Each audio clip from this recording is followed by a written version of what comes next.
la posta para que si siguen entrando lo puedan ir asignando ustedes. O sea, no sé si... a ver, ahí... Laura, que te estoy viendo con la cámara prendida, si te puedo pasar la posta y si entran le das el ok. Ahí te pongo... Ahí te pongo... Mariela Zapata, acá está. Te pongo como... ¿Qué se dijo él? Coanfitrión, ¿no? O colaborador moderado. Creo que es coanfitrión. Como ¿no? anfitrión, creo. Creo que ahí si entra alguien mientras estoy dando, así no tengo que ir a buscar, ¿viste? Y Ok. No me distraigo con eso. Dale. Bien. Ya estamos, somos unos cuantos, así que estamos como para arrancar. ¿Ustedes están para arrancar? ¿Vamos? Sí. Vale. Buenísimo, buenísimo. Ahí algo que me di cuenta que no estaba levantada, el tema de hoy no estaba levantado en el campus, ya lo levanté para que después lo miren. Generalmente lo trato de hacer un día antes, pero se ve que me colgué ayer y no lo hice, pero ya lo levanté recién que me di cuenta. Así que lo pueden descargar ahí. Incluso hay unos archivitos de lectura que también acompañan un poco esto. Bien, vamos a... Esperen que comparto.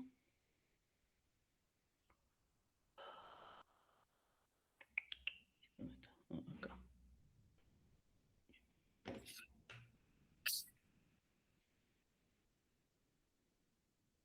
Hoy vamos a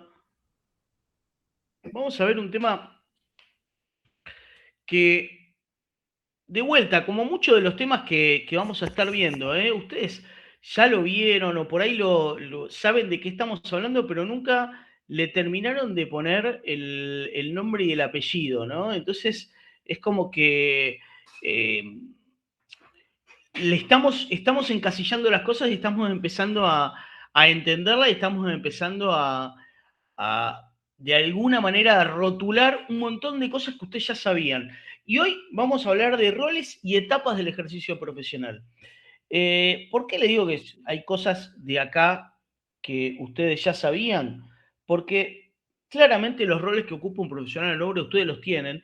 Y si yo les digo que en obra o en una obra o lo que nos va a tocar, vamos a tener una situación que es una situación tripartita, es decir, hay tres partes fundamentales en una obra, que por un lado vamos a tener el comitente, que es quien nos va a encargar la obra, va a estar el profesional, y se acuerdan que la semana pasada los veíamos como personas, la personería que podía tener tanto el comitente, el profesional, o la empresa constructora o la constructora que se haga. Y entre estas tres partes hay relaciones, que son las relaciones que vamos a estar de vuelta trabajando todo este cuatrimestre y entendiendo todo este cuatrimestre,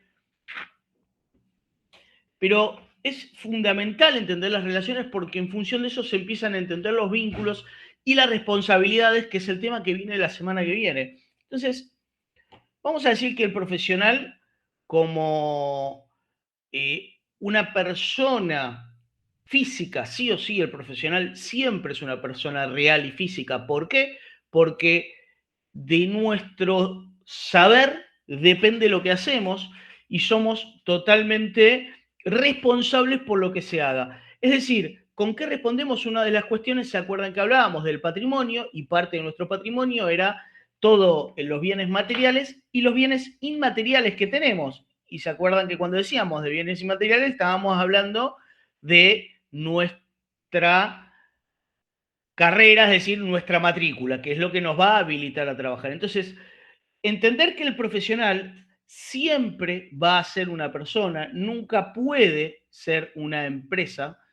Es decir, siempre el profesional va a ser una persona porque siempre va a tener una matrícula que lo acompañe.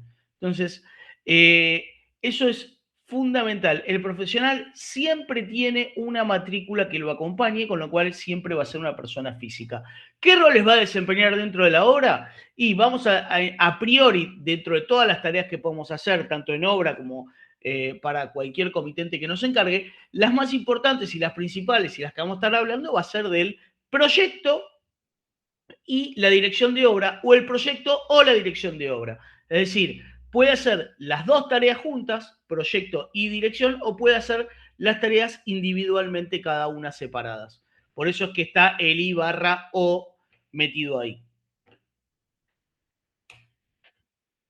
Después aparece la empresa constructora. Y acá también, cuando hablamos de personería, el empresario constructor o la empresaria constructora es una persona que puede ser una persona física, es decir, tener una empresa unipersonal, ¿sí? O puede ser una persona jurídica, como lo puede ser una sociedad anónima, si trabajamos, por ejemplo, para el Estado, cualquier ente estatal, y cualquier empresa, perdón, si trabajamos no, puede ser, vamos de vuelta, me fui al comitente.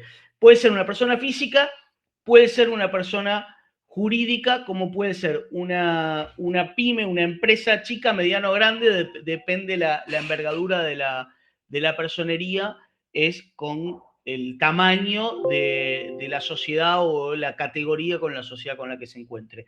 Y por último va a aparecer el comitente, que el comitente acá es donde entra, que puede llegar a ser una persona real, puede llegar a ser una persona ideal como una empresa, una pyme, lo que sea que nos contrate, o puede llegar a ser el Estado también, o una empresa pública, o una personería pública, si es un estamento de, no sé, un municipio, el gobierno de la ciudad de Buenos Aires, una provincia, la que nos contrate, la propia universidad, ¿sí? Que nos contrate también puede ser comitente y obviamente nuestro comitente en ese caso es una persona pública. Hasta acá, de vuelta, no es nada que ustedes no sepan, pero son tres personas o tres situaciones que las vamos a unir en una misma cosa y que van a tener una relación y van a tener un vínculo. ¿Y qué tipo de vínculos van a tener? Van a firmar contratos entre estas partes. Y el título del contrato es importante porque del título depende las responsabilidades que viene después. Entonces, vamos a decir que entre el comitente y el profesional se va a firmar lo que vamos a conocer como contrato de obra intelectual. ¿Y por qué decimos que van a firmar el contrato de obra intelectual? Porque el profesional siempre, y como les dije recién, utiliza lo que sabe, utiliza todo su intelecto, utiliza todo de alguna manera, su trayectoria, ¿sí? Su expertise, su experiencia para hacer los trabajos. Entonces, lo que pone en juego de vuelta es el intelecto, es la cabeza y es su matrícula que acompaña todo eso. Entonces, el contrato que firma el comitente y el profesional es un contrato de obra intelectual. Y en el mismo camino, el contrato que va a firmar el comitente con la constructora va a ser un contrato de obra, pero material. ¿Por qué? Porque la constructora se va a dedicar a materializar la obra, a llevarla adelante, a generarla, a construirla. Entonces, para que nos quede esa regla de tres simple que es, comitente profesional, intelecto, contrato intelectual, comitente, empresa, materializa, construye, genera, es el contrato de obra material el que se van a firmar. Y ahora bien, ¿qué pasa entre el profesional y la empresa constructora? No hay un contrato firmado, no se va a firmar ningún contrato, pero hay una relación, que es una relación profesional. Es un vínculo que van a tener el profesional y la constructora y que generalmente se conoce en obra como una subordinación de la empresa constructora para con el profesional director de obra que va a ejercer la dirección de obra. Ustedes saben que nosotros, como directores de obra, somos la máxima autoridad en la obra si no está presente el comitente. Entonces, la empresa constructora tiene un vínculo profesional con nosotros, pero generamos una subordinación de ellos para con el director de obra. Es decir, tiene que acatar las órdenes de la dirección de obra. ¿Vamos bien hasta acá? Sí, sí. Sí, profe. Sí. El comitente, que es como le dije, es quien va a encargar la obra, es el que nos va a pedir hacer esos trabajos, es el que va a pagar por esos trabajos, ¿sí? Y que puede ser de existencia real o jurídica, como lo hablé, y puede ser público o privado. ¿Y a qué se obliga el comitente en estas relaciones? Se va a obligar a dar, es decir, se va a obligar a pagar por lo que nos está pidiendo. Se va a obligar a darnos algo a cambio por lo que nos está pidiendo. Esa es la obligación que asume el comitente en estas relaciones que estamos viendo.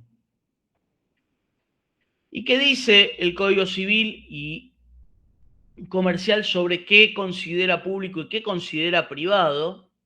Dice que públicas va a considerar al Estado Nacional, a las provincias, a la Ciudad Autónoma de Buenos Aires, los municipios, entidades autárquicas y las demás organizaciones constituidas en la República a las que el ordenamiento jurídico atribuye el carácter de público, ¿no? Claramente.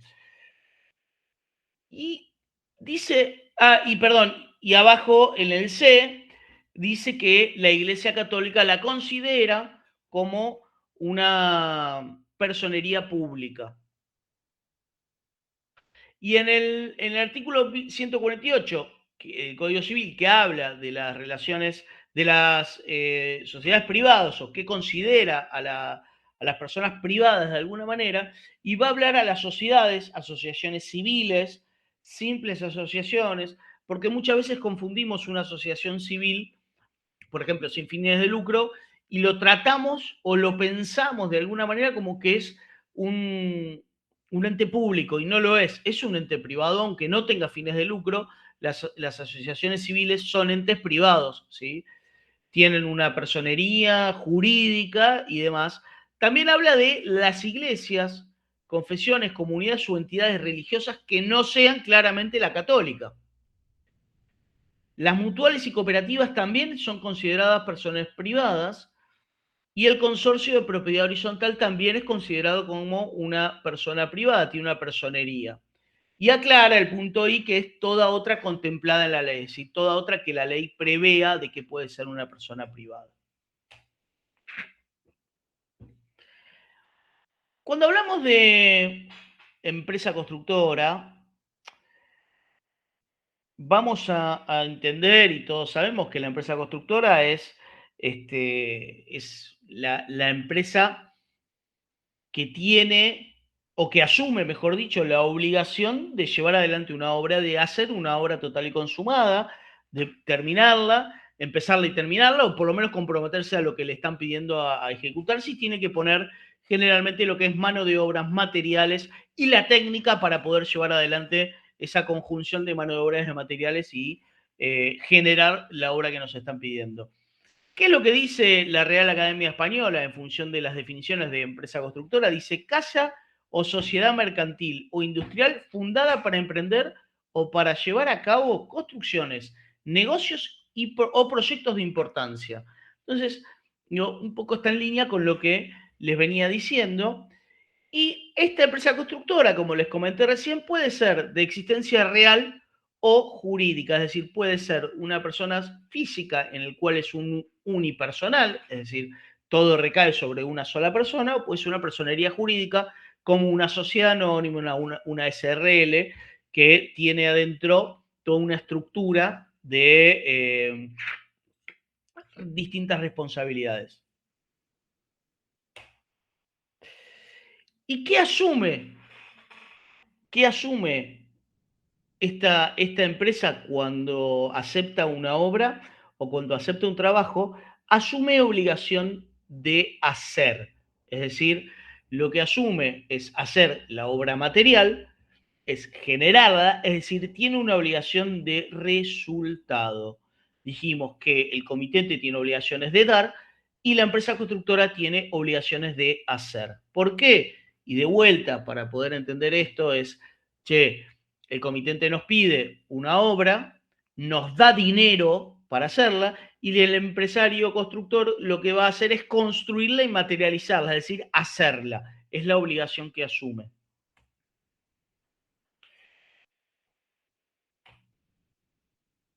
Digo, generalmente una empresa, y cuando uno empieza a pensar una empresa y por qué a veces la empresa es muy raro que funcione como una unipersonal, es porque tiene una estructura jerárquica y ejecutiva de alguna manera, en el cual obliga a tener una pirámide de relaciones, ¿no? Por ejemplo, una empresa, yo acá puse un esquema de lo que podría llegar a ser una empresa constructora mediana a chica, en el cual lo que haga es diferenciar lo que es la parte comercial, la parte ejecutora y la parte técnica.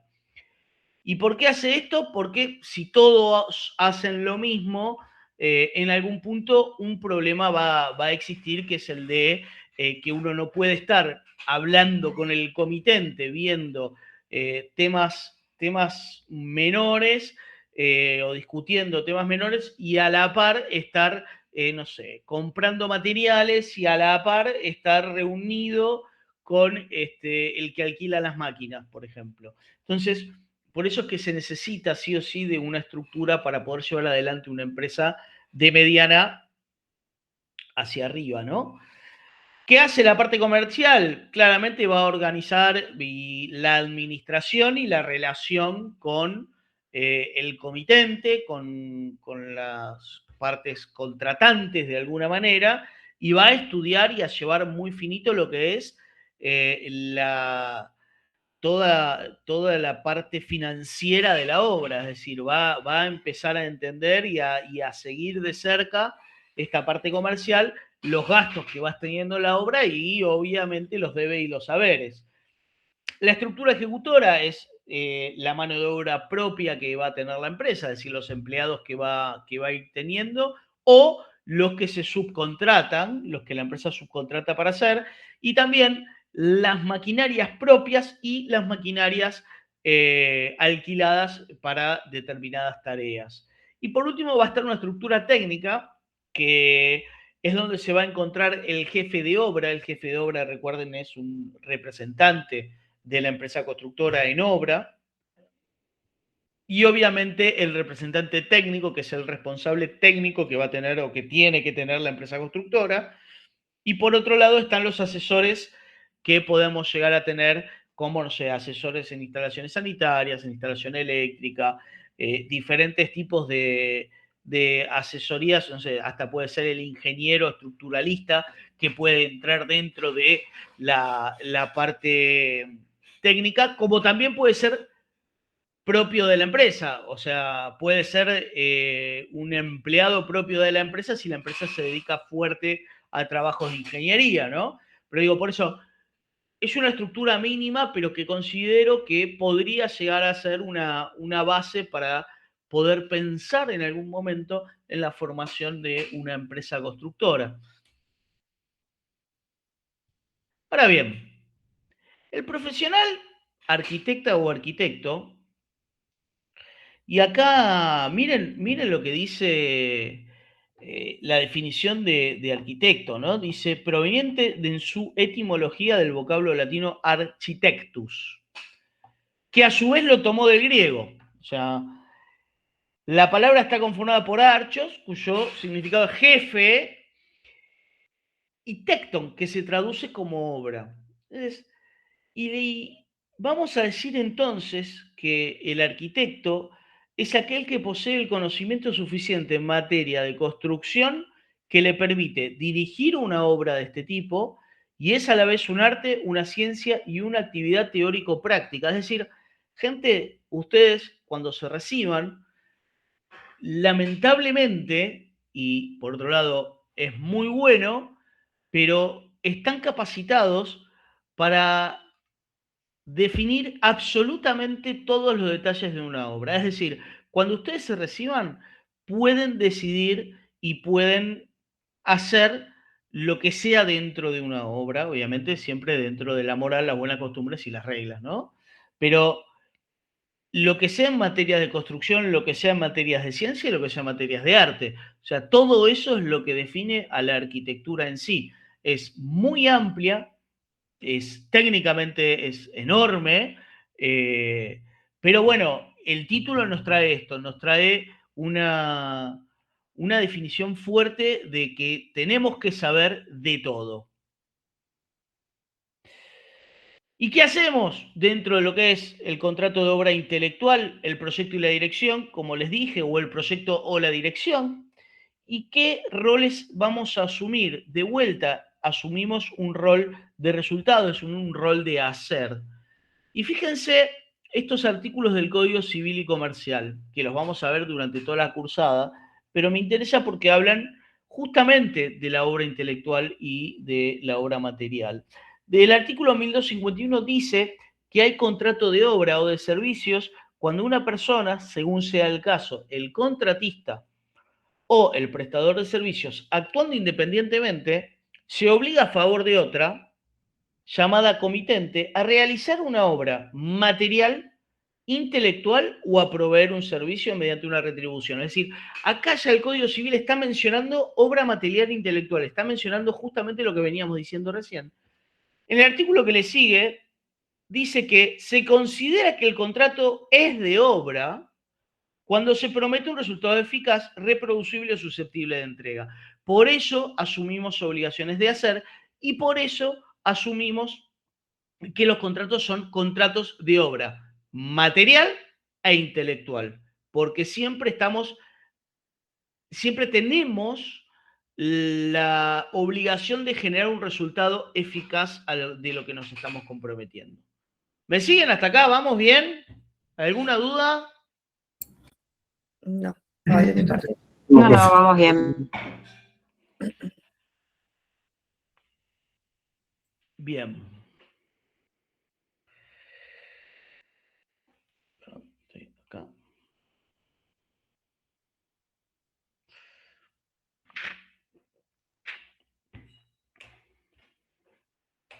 ¿Qué no me pasa? Ahí está. Entonces decimos que vamos a considerar a la obra intelectual como el proyecto. ¿Qué es el proyecto? El proyecto es todo lo que necesitemos, o sea, de alguna manera, todo lo que nosotros necesitamos para poder materializar una obra. Entonces lo vamos a definir como el conjunto de elementos gráficos y escritos que definen con precisión, ¿sí? Porque es eso, que definen con precisión lo que es el carácter y la finalidad de obra y que pueden hacer de que un profesional con esa documentación pueda dirigir y llevar adelante una obra. ¿Cómo se divide ese proyecto? Se divide en tres lugares, en tres situaciones bien marcadas, que es el croquis preliminar, el anteproyecto y el proyecto. Y vamos a decir que la dirección de obra es el control del cumplimiento de esos planos, de que esos planos se lleven adelante y que las manos de obra y los materiales sean los correctos y los que requieran para las tareas que se están realizando. Obviamente que el director de obra va a tener que entender y saber leer e interpretar la documentación del proyecto, que como les dije antes, puede ser el mismo o no, pero va a tener que saber hacerlo. Y un arquitecto se puede desempeñar, o arquitecta se puede desempeñar como director o directora, como inspector de obra o inspectora de obra cuando trabaja para el Estado. Es decir, el Estado lo que hace es no dirige las obras, sino que inspecciona el fiel cumplimiento de los pliegos. Y como sobrestante, que el sobrestante de obra es generalmente el empleado de la dirección de obra. O sea, no genera la dirección de obra, pero es un empleado representante del director de obra en obra. Ahora bien, dijimos que el proyecto se divide en las tres etapas: croquis preliminares, anteproyecto y proyecto. Pero ¿qué llevan estas etapas? ¿Qué es lo que nos hacen? ¿Qué es lo que dice que pasamos cada una de estas etapas? ¿Y qué es lo que tienen que tener cada etapa? Eso lo vamos a buscar en un decreto ley del 55, que es el 7887, Ese decreto de ley en el artículo 44, 45, 46, 47 va a determinar cuáles son los contenidos mínimos que tienen que tener cada una de estas etapas que a nosotros nos interesa para poder considerarse como tal. Es decir, si en algún momento tenemos algún litigio con algún comitente y vamos a un juicio, ¿sí? Lo que va a hacer el juez va a ser pararte en estos artículos para determinar cuánto es lo que nos tiene que pagar, básicamente. ¿Por qué? Porque en función de lo que le entregamos a nuestro comitente es lo que el juez va a determinar cuál va a ser nuestro pago o si está bien o está mal o sea cual fuera el problema que haya tenido con mi comitente, ¿no? O con la persona que sea. Digo, ¿qué dice el artículo 44? Dice, se entiende por croquis preliminar indistintamente los esquemas, diagramas, croquis de plantas, de elevaciones o de volúmenes o cualquier otro elemento gráfico que el profesional confecciona como preliminar interpretación del programa convenido con el comitente. Es decir, ¿vieron cuando nosotros vamos a... Nos sentamos con nuestro comitente o cuando mismo, si vamos todos un poco a lo que es la cursada en diseño, que nos dan el programa, ¿sí? Ese programa surge de una charla con el comitente. Digo, ese programa lo que hace diseño es acortar toda la etapa previa del trabajo que tenemos que hacer para enganchar al comitente de alguna manera para que nos contrate, ¿no? Entonces, toda esa etapa previa es las charlas que nosotros tenemos. Tenemos una charla en el comitente, vamos conociendo al comitente, nos va diciendo qué es lo que quiere, qué es lo que no quiere, cómo, cuánto, cómo. Y con eso armamos un programa convenido, que es ese, que está acá. De ese programa convenido vamos a presentarlo a nuestro comitente lo que vamos a conocer como croquis, que son ideas de partido, ¿sí? Son las ideas en las cuales puede existir, no sé, diagramas de público-privado, diagramas de flujo, no sé, flujo de circulación, diagramas, incluso hasta diagramas de cómo quiero que sucedan determinadas cosas de llenos y vacíos en fachadas, por ejemplo. Digo, morfologías de las que se nos ocurran. Podría aparecer alguna planta, esquema o ideas de planta, esquema o ideas de corte, esquemas. Digo, esto es muy básico y es el famoso, por ese dibujito te voy a pagar que nos va a decir nuestro comitente. ¿Sí? ¿Por qué es el famoso? Porque siempre a los profesionales de la arquitectura nos pasa lo mismo, que nos cuesta mucho hacer valer nuestro trabajo. Y ese dibujito es el que da la idea de partida para que un proyecto se lleve adelante. Y muchas veces nosotros con las ganas que tenemos de trabajar, las ganas lo que nos gusta diseñar, terminamos mostrándole a nuestro comitente 2 o 3 opciones de croquis preliminares sin antes haber cerrado nuestros honorarios. Y cuando le decimos, che, eso que te mostré me lo tenés que pagar porque me elegiste uno de todos que va a ser el que yo voy a trabajar, es en donde dices, pero me vas a cobrar por eso que me hiciste en un par de horas, o sea, rápido. Entonces, es muy importante esta clase de hoy para entender por qué le vamos a cobrar el trabajo, por qué tenemos que cobrarle el trabajo al comitente, porque esas tareas siempre y en todo momento ponemos en juego lo que sabemos, ponemos en juego todos los años que tenemos. Y después sigue el artículo 44 y dice, se entiende por guión a la relación escrita acompañada de esquemas que expresa el concepto de la exposición. Es decir, lo que está diciendo es, cuando ustedes se juntan con el comitente van a exponer y van a tener los dibujos, pueden tener algo escrito, como podría ser una memoria o algo, lo que sea escrito, muy básico. Es decir, y todo eso junto, hasta lo que yo le estoy contando, es el guión que le estoy entregando en el croquis preliminar. ¿Sí? ¿Se entiende? Sí, profe. Acá Sí. tenemos algunos bosquejos que pudieron haber llegado a ser ideas de partido de lo que era la Vilsaguá, digamos, muy esquemáticos. ¿Ven? Empiezan a aparecer estos ideogramas, un poco estas morfologías. Entonces, empiezan a aparecer estas cosas que son ideas. Fíjense que acá estamos hablando que todo parte de un cubo y empieza a trabajarse. Entonces, todo ese trabajo termina con el desarrollo de una obra icónica en la arquitectura. Digo, empiezan a pasar estas cosas. ¿Y de dónde surgen? De esto, de los orígenes del empezar a crear algo. Por eso es la importancia.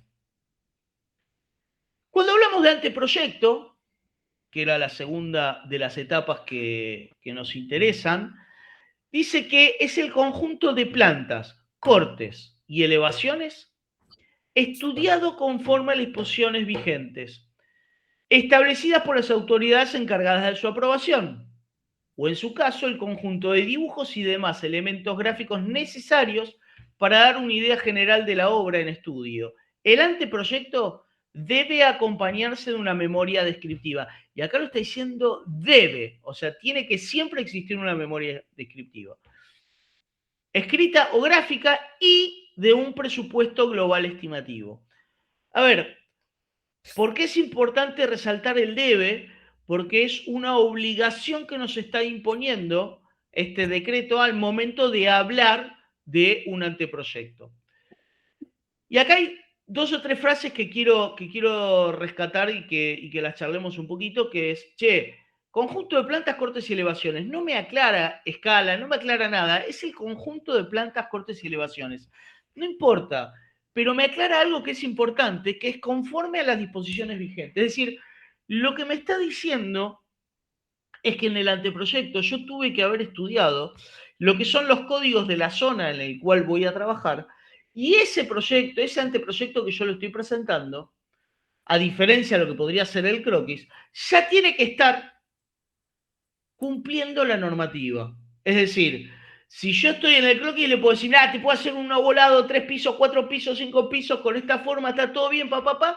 Hasta ahí no me preocupa, pero en el anteproyecto ya me tengo que limitar a la altura permitida, que son los 3 pisos, no los 4.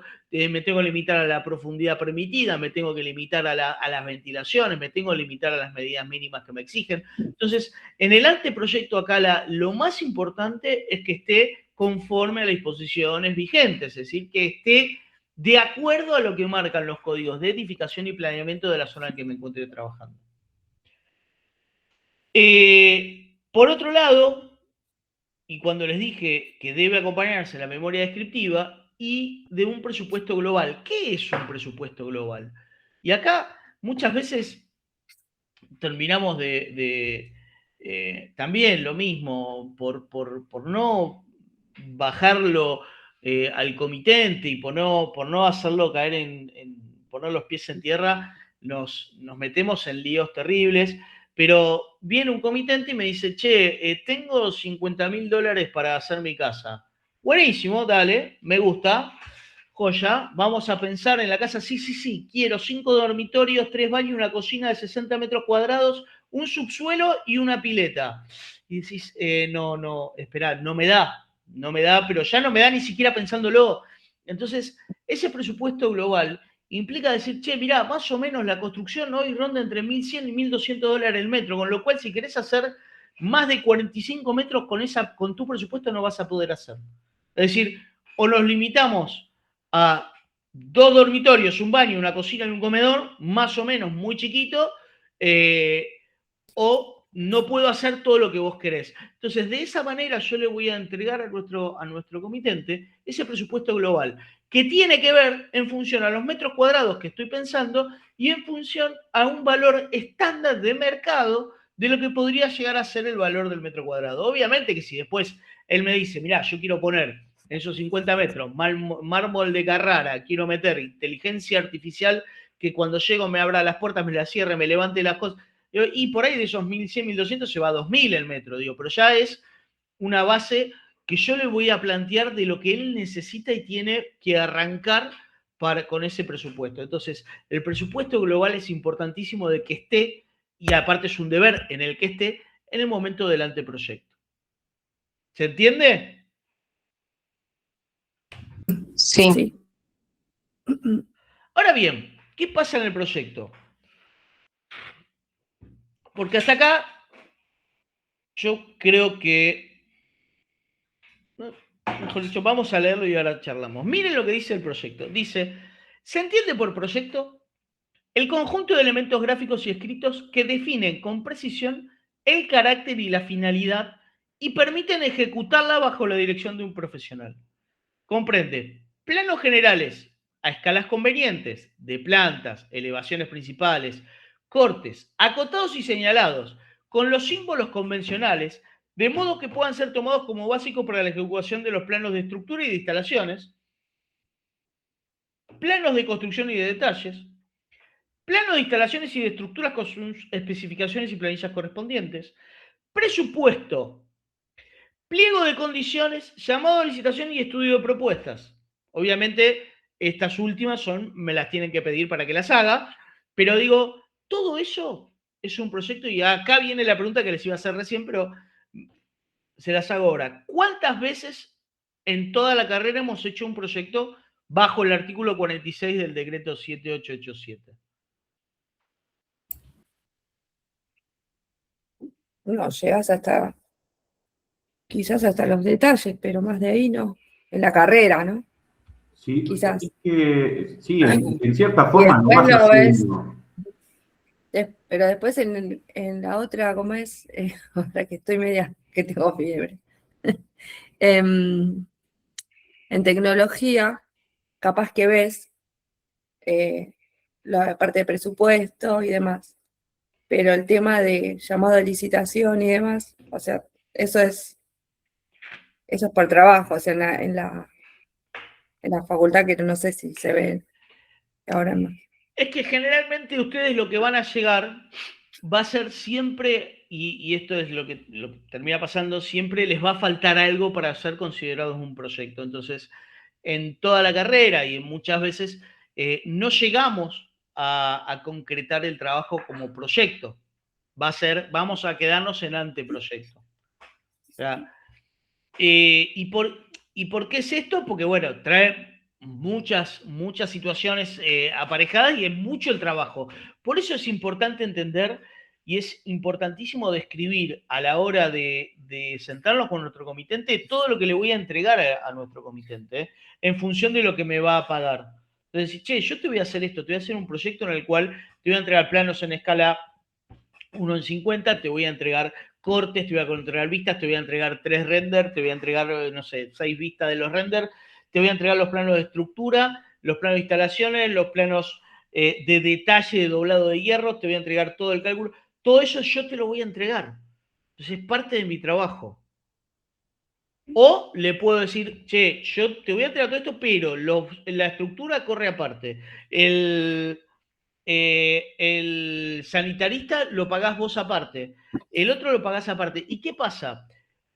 Cuando la única forma en que yo esté cubierta o cubierto de que el comitente no me reclame, es que haya firmado las condiciones. El contrato. Exactamente, es que yo sea claro en qué le voy a entregar y por qué le voy a cobrar. Eso es fundamental, porque si yo no soy claro con eso y no tengo nada firmado, lo que va a pasar en un litigio es el juez se va a agarrar con esto. ¿Tenés esto? No, entonces vos no cobrás como anteproyecto, como proyecto. Ahora, si yo lo tengo firmado, yo le dije que yo le entregaba el proyecto con estas condiciones y lo aceptó, listo, es la ley entre las partes lo que está sucediendo más allá de la ley superior. Digo, la ley entre las partes es que aceptan esas condiciones, ¿sí? Sí. Bueno, las características que puede llegar a tener un proyecto. Entonces dijimos que el proyecto va a tener documentos gráficos, que son los planos, plantas, cortes, vistas, todo lo que son las instalaciones, o sea, todo lo que son los planos complementarios, los planos de estructura, toda la parte gráfica forma parte del proyecto. También la parte escrita, como la memoria, que recuerden es obligatoria. El pliego de condiciones, el cómputo métrico, o sea, porque del presupuesto sale el cómputo métrico, y el presupuesto detallado. Perdón, al revés, del cómputo métrico sale el presupuesto, ¿no? Y por otro lado va a tener el estudio de propuestas, muchas veces sí o muchas veces no, pero depende quién sea nuestro comitente. Esto que decía, che, vos haces el proyecto, me preparás el pliego de condiciones y me das un cómputo métrico para que yo se lo pase a 3 empresas. Pero después vos haceme el estudio de las propuestas de las 3 empresas, porque es parte de tu obligación. O sea, a mí me tiene que venir el comitente con las 3 ofertas que le hicieron, yo estudiarlas, ver quién está cumpliendo mejor, quién está poniendo las garantías que tiene que poner, cuál empresa es más sólida que la otra en función de lo que yo le estoy pidiendo, y ahí hacerle un pequeño dictamen diciendo, che, esta para mí es la que debería de ser. ¿Sí? Bien. No vamos a hablar de honorarios hoy, no vamos a ver honorarios, pero sí vamos a ver la importancia de cómo se distribuyen esos honorarios. Digo, porque nosotros le vamos a cobrar a nuestro comitente por el proyecto y la dirección de obra. A su vez dijimos que el proyecto se divide en croquis preliminares, anteproyecto y proyecto, y después tenemos la dirección de obra. Entonces, del 100% de nuestro honorario, ¿sí? No importa cuánto sea, pero del 100% de nuestros honorarios, nosotros vamos a distribuirlo de la siguiente manera.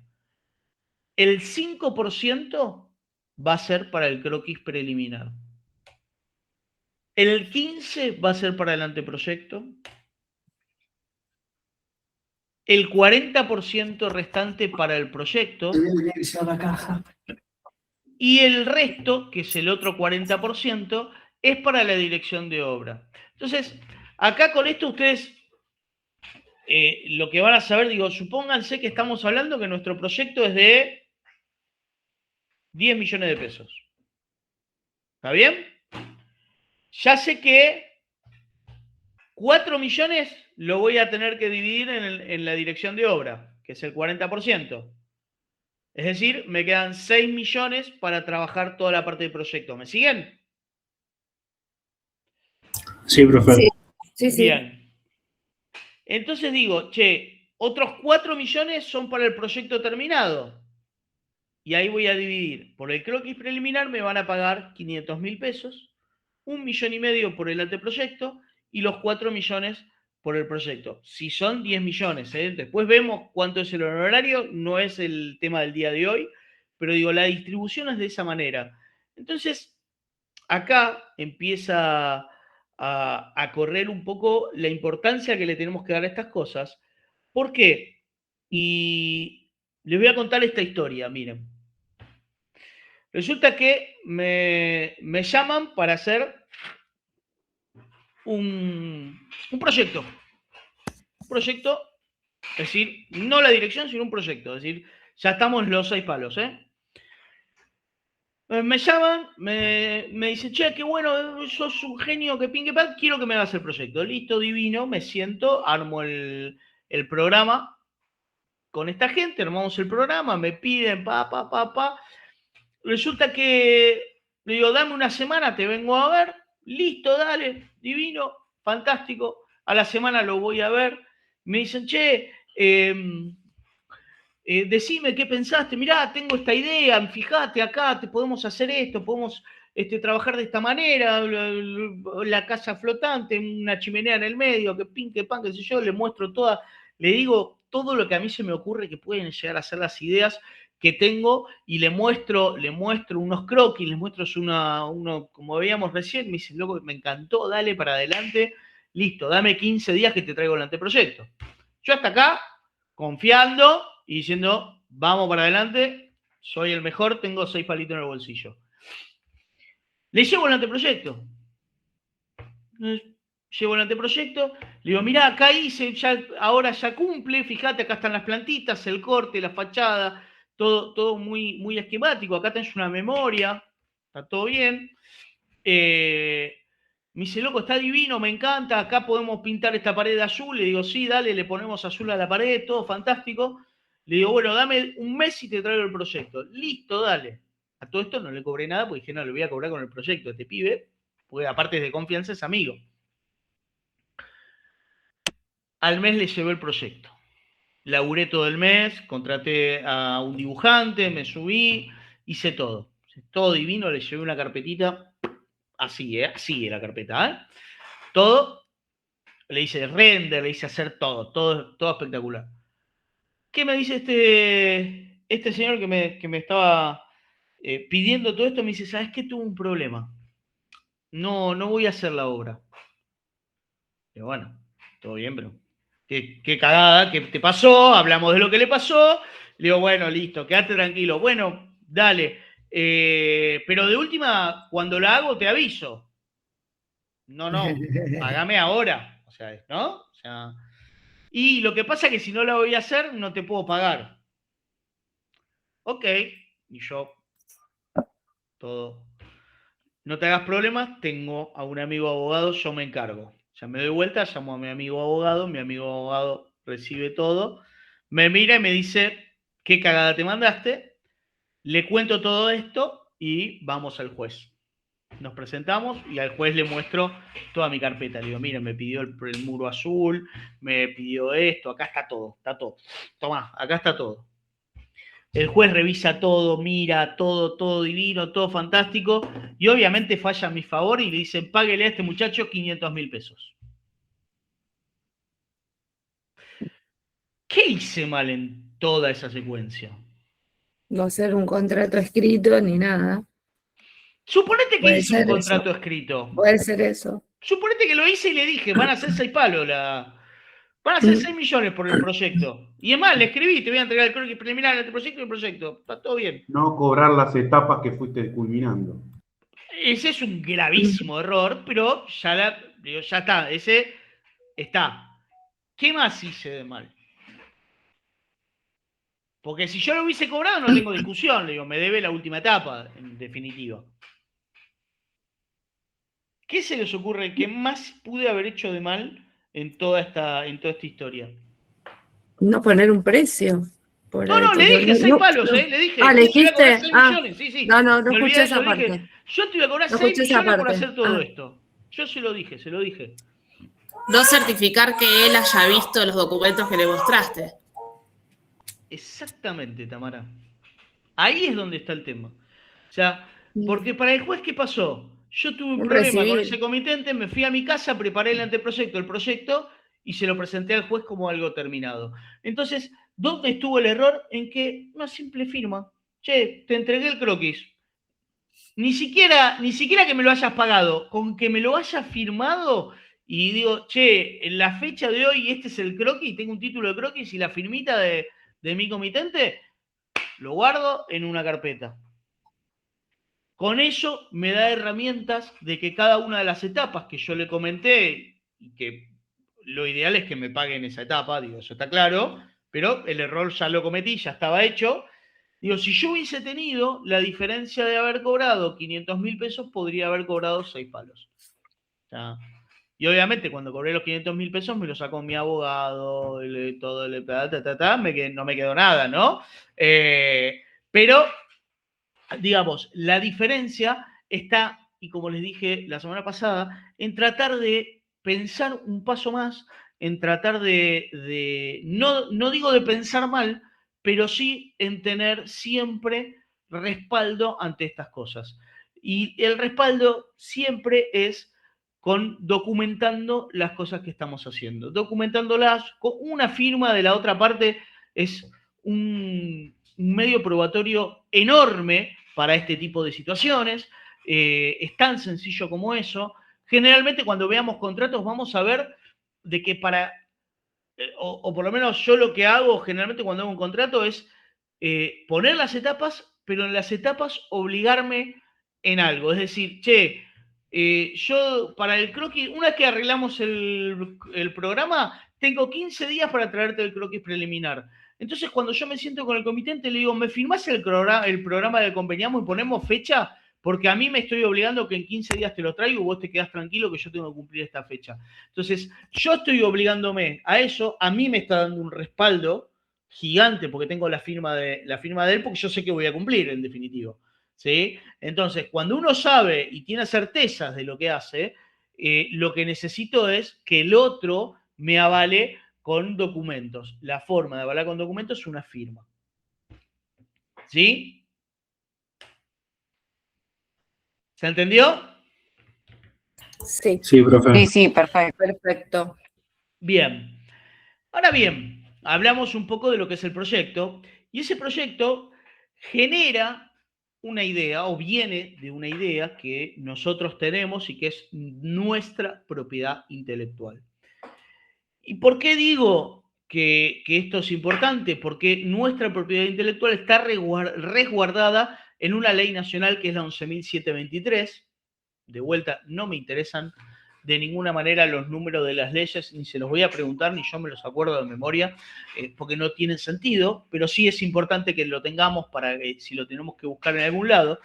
Esa ley tiene un montón de artículos que yo decidí mostrar algunos que me parecieron importantes como para poder explicar el tema y poder tenerlo presente.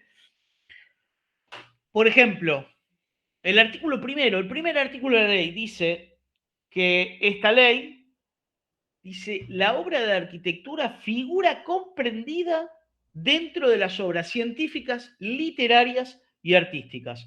Entonces, las obras que nosotros hagamos, los proyectos que nosotros hagamos, están comprendidos dentro de lo que es la ley de propiedad intelectual, la ley de protección a lo que hagamos, ¿sí? El artículo 55 dice que la enajenación de planos, croquis y trabajos semejantes no da derecho al adquiriente sino para la ejecución de la obra tenida en vista, no pudiendo enajenarlos, reproducirlos o servirse de ellos para otras obras. Estos derechos quedan reservados a su autor, salvo pacto contrario. Es decir, ¿qué está diciendo? De vuelta, cualquier persona viva en este planeta dice, che, ¿me haces un proyectito para una casa 866, 16 de fondo? Más o menos 3 habitaciones, 2 baños y que tenga algo copado. Listo, yo se lo hago.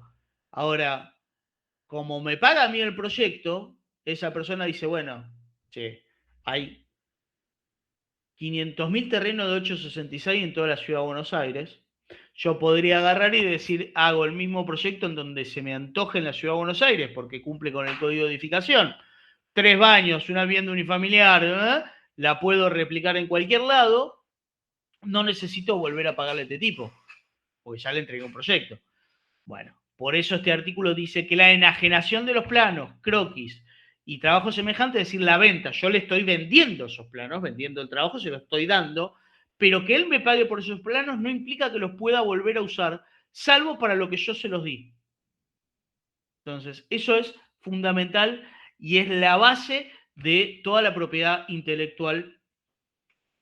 Y dice salvo pacto contrario porque vamos a ver de que hay una manera de que eso se genere en una repetición, pero que de esa repetición también me tiene que pagar. Pero digo, lo tengo que hablar antes de hacer el proyecto. Es decir, tengo que hacer el proyecto pensando que es un prototipo que se puede llegar a repetir. Esa es la única manera en la que se pueda repetir. Dice, establece que para las obras de arquitectura se deberán depositar en el Registro Nacional de Propiedad Intelectual croquis o fotografía del original con las indicaciones suplementarias que permitan identificarlo. Lo usual es depositar planos escritos o discos con la información digitalizada. Y esta ley es de cuando se usaban disquetes, ¿no? Hoy es un pendrive, o sea. El artículo 62 dice que el depósito de las obras hecho por el editor garantiza totalmente los derechos de autor sobre su obra. Para el caso de las obras de arquitectura, la disposición debería leerse como el depósito de los croquis, fotografías hechos por el arquitecto, garantiza totalmente los derechos de autor sobre su obra. ¿Sí? Y acá es importante esto que resalté, la propiedad intelectual no es un objeto de venta, o sea, yo lo que vendo, cuando me pagan a mí, no me pagan por vender la propiedad intelectual, me pagan por darle el uso a eso que estoy creando. Y nosotros cuando diseñamos, también, y esto es importante, nosotros diseñamos cualquier propiedad como algo hecho a medida, es como si ustedes fuesen, no sé, a un sastre que les va a hacer una camisa a medida y única, entonces no hay otra, o un traje, o un vestido. Digo, cuando nosotros diseñamos un proyecto, lo hacemos algo único para ese comitente. Y es importante entender esto porque nosotros tampoco podemos copiarle el proyecto, copiar otro proyecto que hagamos hecho. Entonces, cuando nosotros pensamos en un diseño, lo tenemos que pensar en función de quién lo va a usar. Por eso hablamos muchas veces del uso, y en función de diseñar, en función del uso que se le da a las cosas. Lo vamos a pensar en función de el gusto de esa persona, en función de qué es lo que quiere. Y todo eso se hace porque estamos también protegidos por la ley de propiedad intelectual. Nosotros nos vamos a desprender de ese proyecto, lo vamos a dirigir, lo vamos a llevar a cabo y quizás no lo volvamos a ver nunca más, pero esa obra va a ser nuestra siempre. Es nuestra idea, por más que la use la persona a la cual se la haya hecho y por más que esa persona la venda reiteradas veces. Siempre va a ser nuestra obra. Dice el artículo 2, el derecho de propiedad de una obra científica, literaria o artística comprende para su autor la facultad de disponer de ella, de publicarla, de representarla y exponerla en público, de enajenarla, obviamente acá en la parte de venta, traducirla, esto es para el caso de libros, de adaptarla o de autorizar su traducción y reproducción de cualquier forma. Entonces, pero es importante la frase cuando dice que podemos disponer de ella, de publicarla. Es decir, lo que nos está diciendo este artículo es que si nosotros queremos publicar una obra que hayamos hecho para un tercero, no necesitamos la autorización de ese tercero, porque la obra es nuestra. Entonces, vamos a decir que ese acto que hice, que es original y es único para esa persona, la idea es mía, yo la puedo publicar siempre que tenga ganas de publicarla. ¿Sí?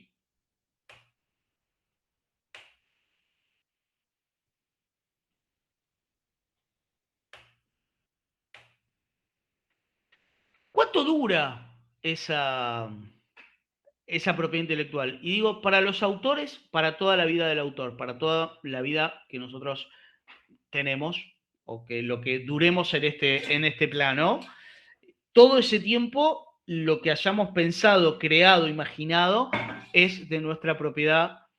Es de nuestra propiedad. Y una vez que morimos, durante 70 años, nuestros herederos tienen los derechos. Digo, y acá esto está hablando más puntualmente de algo que genera, ¿no?, derechos de propiedad intelectual, como podría llegar a ser un libro, como podría llegar a ser incluso, no sé, el diseño de un mueble, por ejemplo, que hayamos registrado. Digo, y acá fíjense que termina pasando, y por ahí los más grandes me van a entender un poco más, muebles como, no sé, el LC de Le Corbusier, la poltrona de Le Corbu, la cama de día de Mies, el BKF, el sillón BKF, son todos muebles que de alguna manera hoy se hacen masivamente y en algunos lados no tienen ningún problema de decir vienen de China, vienen de otro lado. Hace 15 años atrás, 10 años atrás, eso no podía suceder, porque todavía eso tenía en su haber los derechos de propiedad intelectual, entonces no podíamos tener publicaciones de gente que hacía BKFs libremente porque a alguien le iba a caer. Digo, estoy llevándolo al extremo, pero digo, para que se entienda lo que es la propiedad intelectual. Capaz que sucedía y no pasaba nada, digo, pero la realidad es que cuando pasa todo ese tiempo, los derechos pasan a ser de dominio público.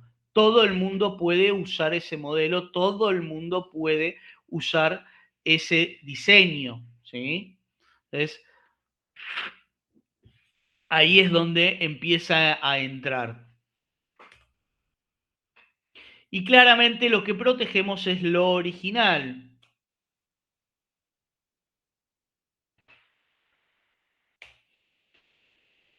Obviamente, siempre la idea es protegerlo, como dijimos recién, en el Registro Nacional de Propiedad Intelectual, pero también se pueden proteger en otras entidades, como podría ser una escribanía, en el cual en un sobre cerrado, con una fecha, el escribano da fe de todo lo que hay dentro, lo sella, le pone la fecha y eso es válido como prueba de que yo lo pensé en esa fecha, yo lo hice en esa fecha. Si algo posterior a esa fecha sucede, es porque me copiaron. Digo, es una forma de resguardar la propiedad intelectual. Y también vamos a ver ahora en un ratito que en los consejos o colegios se puede resguardar de una manera más simple la documentación y resguardar lo que es la propiedad intelectual. Obviamente vamos a diferenciar lo que es la obra inédita, que son todos esos dibujos, bosquejos que fui haciendo y hasta el proyecto que hice, con la obra conocida, que es la obra terminada, finalizada y que todo el mundo puede verla, ¿sí? Dice, esta frase es buena porque dice, el comitente encarga y por consiguiente adquiere un proyecto. Debe ejecutarlo una sola vez, salvo pacto en contrario. Ahora, el profesional, ¿sí?, que presenta y por ende vende 2 veces el mismo proyecto, incurre en lo que vamos a conocer semana que viene, que vamos a ver responsabilidades, en una falta de ética, porque no podemos vender 2 veces el mismo proyecto, salvo pacto en contrario. Si una obra que yo generé, pensé, diseñé y proyecté en el momento de la construcción, que yo no dirigí, sufre alteraciones o cambios, la que sea, yo puedo decir que esa obra no es la que yo pensé. Es decir, no la quiero más como una obra mía. O sea, cualquiera dice, esta obra es de Javier Arca, y yo digo, no, esa obra se cambió con respecto a la obra que yo diseñé, que pensé, le pusieron un bow window en la puerta y un techo de teja y yo nunca lo pensé así. Entonces, no quiero que mi nombre aparezca relacionado a esa obra. Si sucede eso, puedo pedir que se saque mi nombre de ahí. Y si un comitente utilizó indebidamente la documentación que un profesional hizo de un proyecto, el profesional va a tener derecho a exigir una indemnización. O sea, yo le entregué, la usó 2 veces, yo le puedo reclamar a ese comitente una indemnización por haber utilizado mis planos 2 veces sin mi autorización. Ahora, el profesional va a tener que indemnizar al comitente si obviamente nos pagó honorarios por un determinado proyecto y el profesional construye otro distinto. Es decir, yo le muestro los planos y le digo, esto es lo que vamos a hacer, y le termino haciendo la casita con bow window, ¿no? O sea, digo, también ahí el comitente va a exigirme una indemnización porque no le cumplí con lo que le dije que íbamos a hacer.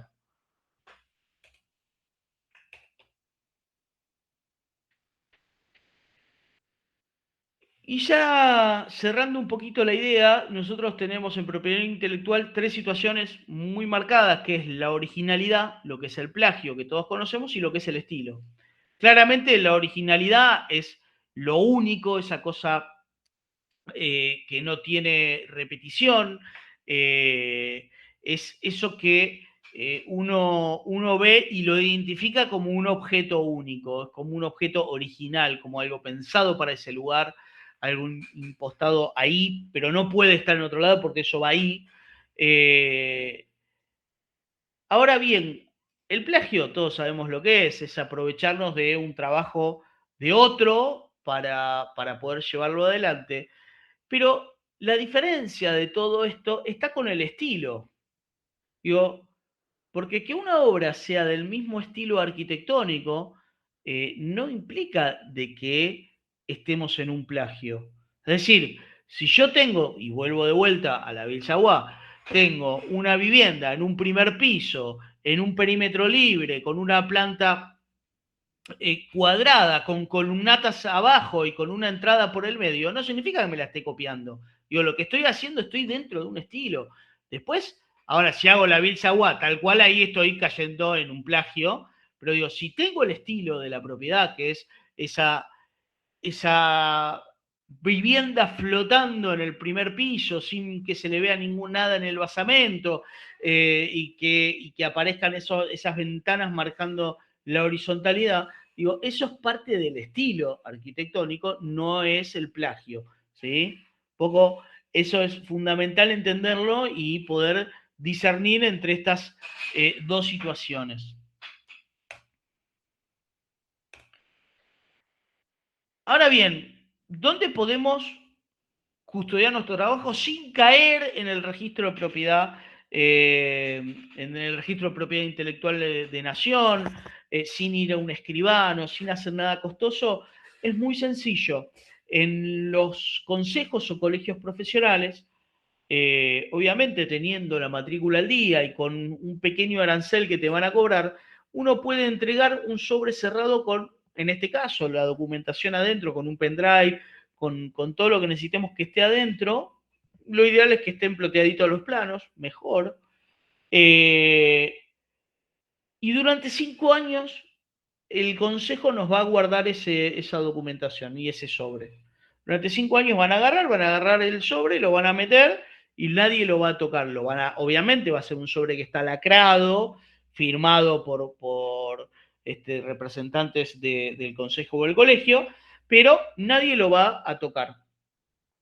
Pasado los 5 años, si nadie tuvo ningún problema, eso se puede renovar, pero si en el medio tenemos un problema, lo que le vamos a pedir al consejo es que abra y diga lo que hay dentro, o muestre lo que hay dentro en donde tenga el problema, que obviamente que va a ser en un juicio, digo, ¿no? En donde alguien me esté generando un plagio a una obra mía. Entonces, ahí le voy a decir al juez, pedile al colegio eso que le dejé cerrado y vas a ver que yo lo hice en determinada fecha. Digo, acá cuando hablamos de estas situaciones de plagio y demás, uno lo ve muy lejos y lo ve como algo de decir, a mí no me va a pasar, ¿cómo me va a pasar que a mí quién me va a copiar? O sea, ¿por qué me va a copiar alguien a mí? Y la verdad que no pasa porque alguien nos quiera copiar, pero sí pasa porque muchas veces se quieren aprovechar de la situación que es, che, haceme la idea, haceme un anteproyecto, olvídate, no te hagas problemas, se dan vuelta y lo construyen con el anteproyecto sin pagarnos el proyecto definitivo. Digo, y ahí también nos tienen que pagar, y ahí también tenemos que defender esto. Cuando yo no le di la autorización para construir, o se dan vuelta y de vuelta, dice, hice una casita acá y voy a hacer otra a la vuelta y hago la misma. ¿Para qué voy a andar volviéndome loco pensándolo si el terreno mide más o menos lo mismo? Ahí de vuelta tengo que ir y decirle, che, mirá, por aquella casa yo te hice el proyecto, por esta no, pero es exactamente igual. Entonces, esas situaciones son las que hacen y que llevan todo esto que vimos hoy a algo más cotidiano de alguna manera, algo más terrenal, de que me están plagiando la idea, mi gran idea, sino que es, che, algo tan simple y sencillo como un proyecto de una vivienda, pueden muchas veces aprovecharse de esas situaciones y dejarnos a nosotros sin lo que nos corresponde y aprovechándose de muchas veces la buena voluntad que uno tiene de entregar documentación y demás. Por eso es importante cuando uno empieza a olfatear que algo de esto puede pasar, ir al consejo del colegio, dejarlo ahí, y si tengo algún problema se lo pido y si no, tiralo, no me importa. Pero me puedo resguardar de alguna manera de todo esto. Cuando hablamos de la dirección de obra, que es lo que nos está faltando, acá es la función que va a tener un profesional, arquitecto o arquitecta, que tiene la obligación de llevar adelante ese proyecto e interpretarlo y que la reproducción material de ese proyecto sea la más adecuada, o sea, se termine materializando de la forma que el proyecto se pensó. A su vez, nos van a pedir que certifiquemos los avances a las empresas para que el comitente pueda pagar y también que de alguna manera no, y también que representemos al comitente en la obra. Es decir, que todo lo que suceda, el comitente esté al tanto y que la empresa constructora nos reconozca autoridad en obra. Eso es la dirección de obra.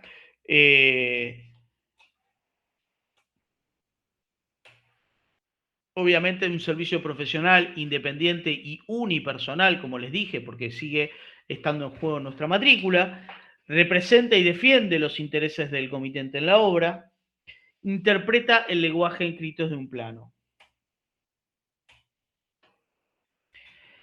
Y acá empezamos a ver ya algunas cuestiones que tienen que ver con un poco el conflicto de intereses.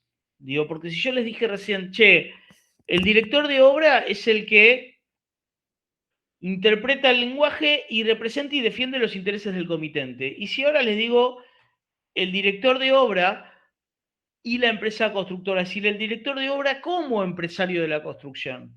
Si yo me tengo que parar, y por más que uno quiera ser lo más honesto posible, siempre va a suceder algo de esto, pero yo me tengo que parar en la posición en la que tengo que hacer una tarea, pero de una manera me sale un dinero y de otra manera me sale otro dinero, y las dos maneras podrían considerarse bien hechas, sin caer en nada raro.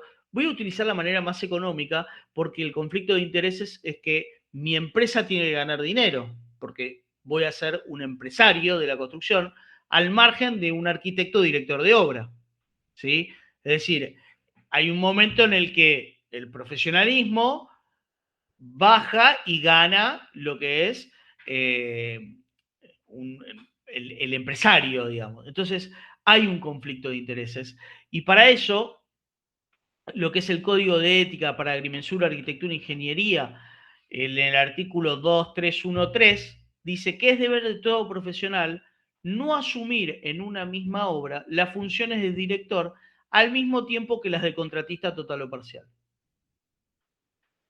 En ese mismo Código de Ética señala en su artículo 251 que es misión del profesional convertirse en asesor y guardián de los intereses de su cliente.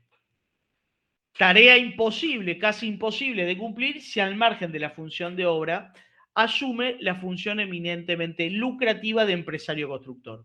Entonces, acá es donde muchas veces, esto es lo que dice la Ciudad de Buenos Aires, o sea, el Consejo de la Ciudad de Buenos Aires, el CEPAU, Consejo Profesional de Arquitectura y Urbanismo, para la misma tarea.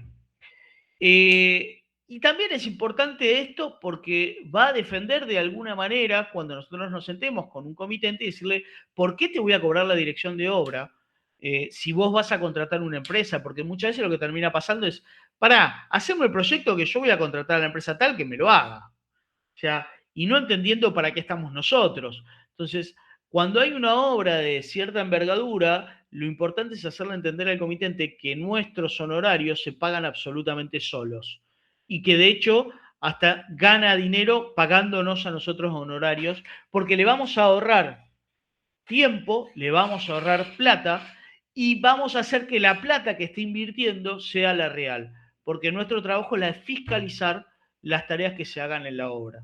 Por eso la dirección de obra no es solamente ver de que estén los colores que tienen que estar, sino que los materiales, la mano de obra, todo sea de acuerdo a lo que dice en el pliego y de acuerdo a lo que el comitente esté contratando. Ahora bien, ¿qué pasa en la provincia de Buenos Aires? La provincia de Buenos Aires dice que para el caso de las obras por administración, en las que el profesional, con todas las responsabilidades de director y constructor, tiene a cargo obtener, fiscalizar los materiales, mano de obra y subcontratistas.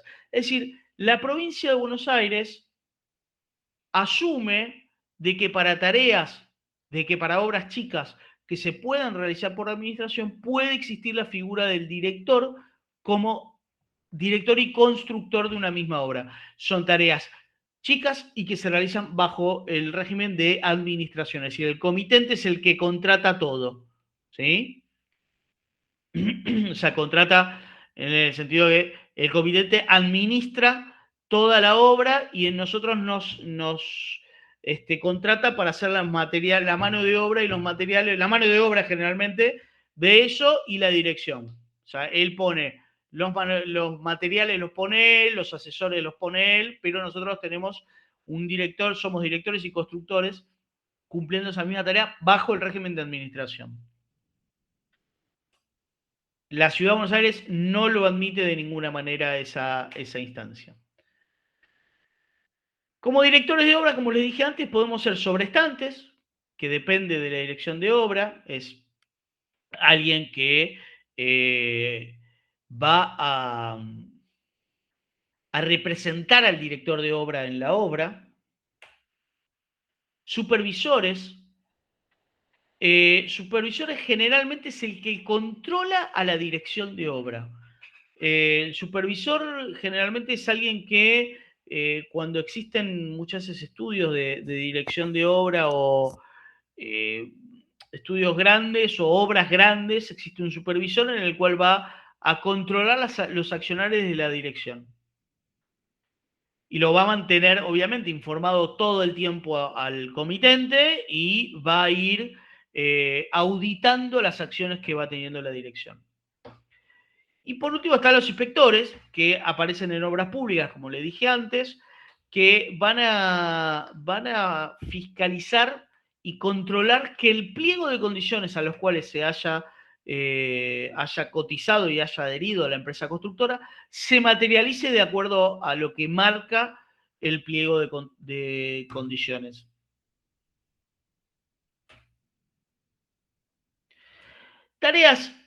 Grandes tareas que pueden llegar a aparecer dentro de los roles que tenemos es un gerenciamiento de proyectos, o en inglés es el Project Manager o Construction Manager, que es el gerenciamiento de obras. ¿Cuándo se utilizan este tipo de títulos, digamos, de personerías? Cuando tenés obras muy grandes en las cuales demande más de un equipo de proyectistas, más de un equipo de diseñadores y más de un equipo de empresas constructoras. No sé, estoy haciendo un barrio de 20 torres de 5 pisos de altura cada una y las quiero hacer todas al mismo tiempo. Entonces no quiero contratar una empresa constructora, quiero hacer 20 empresas constructoras porque lo voy a hacer más rápido y quiero que todas hagan lo mismo. Entonces, ¿qué voy a necesitar? Alguien que unifique los criterios. Lo mismo al momento de hacer el gerenciamiento de proyectos. ¿Por qué? Porque digo, cuando estoy en una obra también de una envergadura grande de esas dimensiones, voy a necesitar al que haga el proyecto de las fachadas, el que haga el proyecto de las instalaciones, el que haga el proyecto del interiorismo, el que haga todo lo que se te ocurra que puede llegar a tener un proyecto, todas esas etapas, pero las voy a unificar con un mismo criterio. ¿Quién lo unifica? El Project Manager. O sea, ¿cuál es la función entonces? Es el control y la gestión, tanto del proyecto como de la obra. Y eso tiene como objetivos de que los criterios que se estén usando sean los mismos para todo, cuando lo que tenemos son diferentes manos trabajando, ya sea ejecutando la obra o pensándola. Entonces, desde ese lado lo que hacen las dos figuras es eso. ¿Y cuál es el efecto? O sea, ¿por qué se hace? Porque obviamente vamos a llegar a tener unificación de criterios, reducción de tiempo, ¿sí? Y obviamente de costos, porque todos vamos a pensar lo mismo y voy a decir, che, no compres una de estas, comprá 500 de estas. No hagas esto, hace aquello. O sea, Entonces, porque allá lo pensamos y ya está y funciona mejor. Entonces, cuando uno tiene este tipo de figuras, hace que el rol resulte beneficioso para el que lo está contratando. Y esta es la última. Entonces, cuando hablamos de roles, vamos a decir que nosotros tenemos roles como arquitectos o arquitectas, podemos trabajar como profesionales independientes, bajo relación de dependencia como empresarios. Y vamos a decir que el profesional independiente nos va a encomendar una tarea, un comitente, que asumimos la obligación de resultado, ¿sí?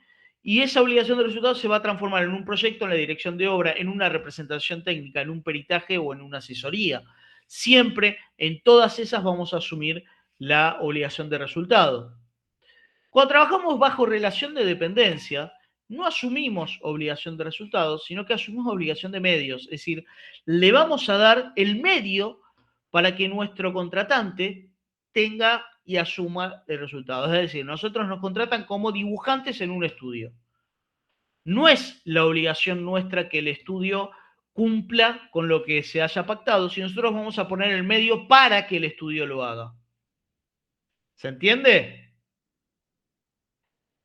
Y obviamente en esta instancia podemos trabajar tanto en el sector público como en el privado. Y como empresarios, podemos trabajar en una empresa constructora, en nuestra propia empresa constructora, y lo que asumimos es obligación de resultados, ya sea una fábrica o un comercio, y podemos trabajar tanto como profesionales de la construcción, es decir, realizando, no sé, en el caso de una fábrica como profesionales podemos trabajar generando muebles, generando sillas, diseñando diferentes cosas, o en una empresa constructora siendo nuestro propio representante técnico y llevando adelante nuestra propia empresa. Como profesional independiente vamos a cobrar honorarios profesionales. Bajo relación de dependencia lo que vamos a cobrar son sueldos, un sueldo o un salario. Y como empresario lo que vamos a cobrar es un beneficio, lo que vamos a tener es un beneficio o una ganancia por las tareas o los roles que esté ejecutando. Y esta fue la última de la noche. ¿Alguna duda? No. No. No, profe.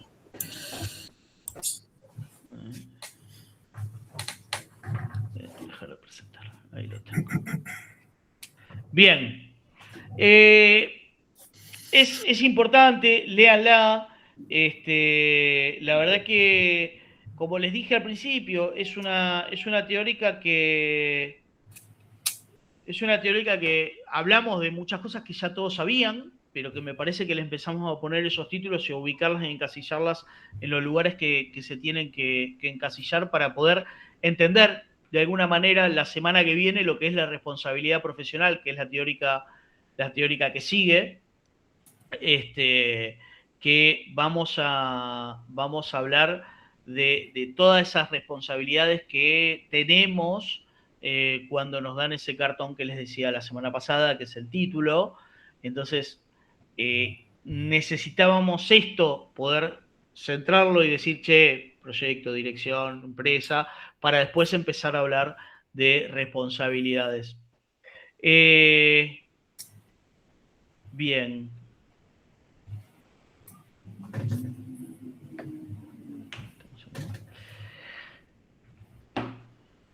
¿Alguna duda de vuelta? No. Hermoso. No, profe. Vamos a tomar lista y así cerramos la noche. ¿Les parece? Sí. Ok. Bien. Acevedo, Matías. Presente.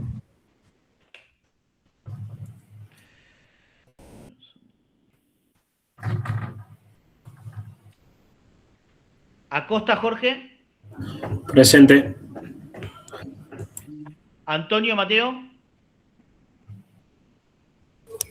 Presente.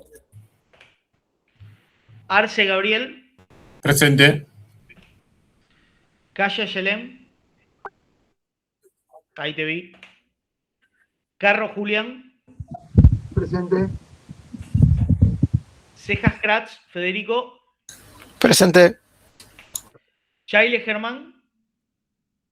Presente. Y Chaile Pablo. Presente, profe. Corti Néstor. ¿Está Néstor? Dallinger Ayelén. Presente, profe. Del Arciprete, Lucila. Presente, profe. Díaz Piscoya, José Luis.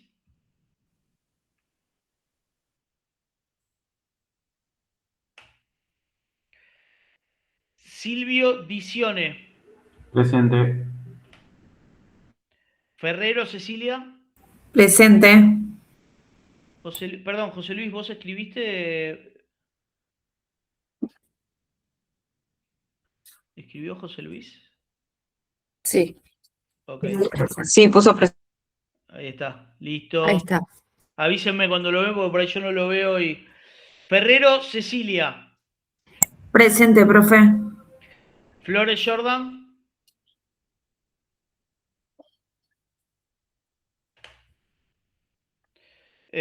Fuentes Uriel. Jerónimo Fuentes, ahí estás. Bien. Gallego Jorge. Presente, profe. Gómez Natalia. Presente. Isaías Grange. Presente. Iglesias Rocío. Presente. Walter Laje. Presente. León Álvaro.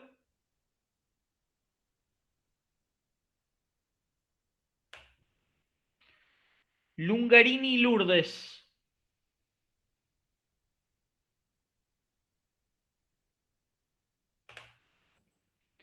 Maciel Sofía.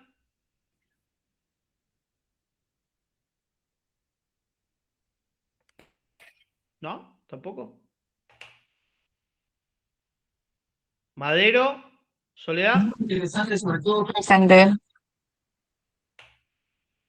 Mancilla Sebastián. Presente, profe. Carlos Martínez. Ahí te vi. Medeiro Verónica. Profe, no se pudo conectar, no tenía luz. Ok. Medina Luz. Presente, profe. Nieto Matías. Presente. Noguera Santiago. Bien.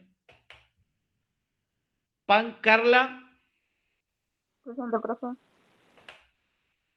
Pérez Medina. Ahí te vi.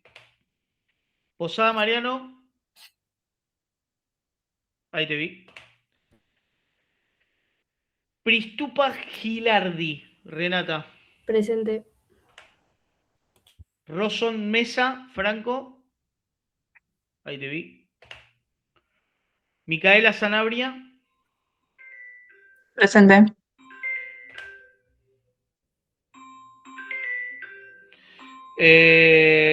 Tamara Sawiski. Un segundo,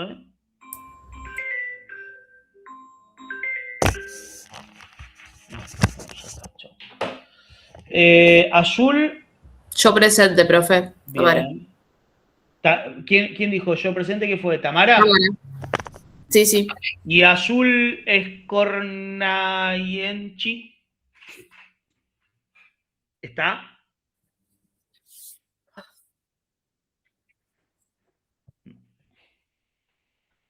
Damián Suárez.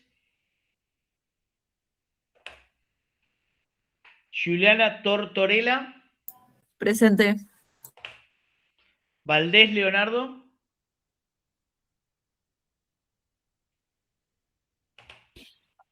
José Vázquez. Presente, profe. Gabriel Viciano. Presente, profe. Y Laura Zapata. Presente. Muy bien, gente. Nos vemos entonces la semana que viene a la misma hora, en el mismo link. Todo igual, ¿sí? Perfecto, profesor. Ahí Buenísimo, en profe. en el chat puse el link para los medio olvidadizos para que lo tengan ahí en el... Está en la parte del WhatsApp, ¿vieron? ¿Cómo se llama? En descripción. En descripción lo metí, sí. Ahí lo metí ahí en descripción. Así que Ok. nos vemos la semana que viene. Buena semana. Buena semana. Igualmente. Buena Chao, chao. semana. Chao, Chao, profe. profe.